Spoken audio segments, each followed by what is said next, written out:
দেখো বন্ধুরা, এই কাকা আমাদের এখানে কাল থেকে রয়েছে। কাকাকে সবাই খাবার কিনে দিচ্ছে, কিন্তু কাকা খাচ্ছে না। এই যে আমাদের এখানে বাড়ির পাশে দাদার এই যে মাংসের দোকান, দাদার থেকে বিড়ি চেয়ে খাচ্ছে। আর বলছে দাদা না খেলে এই কাকার পাপ হবে, কাকা শুধু বিড়ি। এইভাবে কি মানুষ বাঁচে বলো? এই যে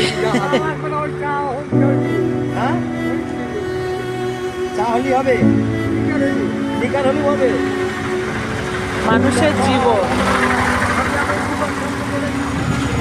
এই হলো মানুষের জীবন। দেখেছো, আমরা তো কত ভালো মন্দ খেতে পাই, ঘরে থাকি এনাদের। হ্যাঁ হ্যাঁ, ওই পাশে আমি দোকান যাবো কাকা।